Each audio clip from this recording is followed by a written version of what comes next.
I forgive him. So, can the Bible be used to kind of explain why she forgave the killer of her husband?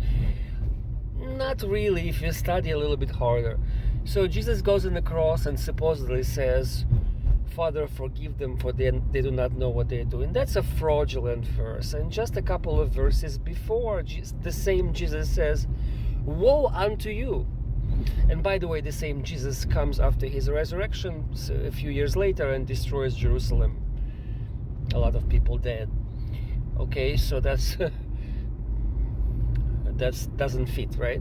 But now let's look at the biblical story of forgiveness, right? So you're supposed to forgive your brother. You see, that young man who killed her husband was not her brother or his brother. That person was not related to them in any way. I mean, he was an American citizen. You could say, okay, every American is sort of a brother to each other, but that's a stretch.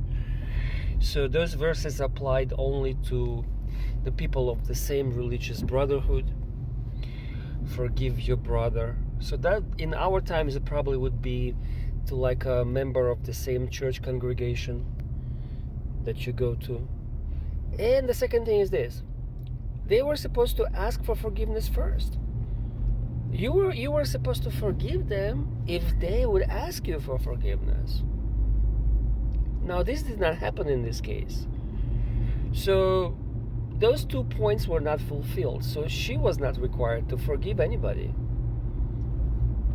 And by the way, does she have authority to forgive him for her husband?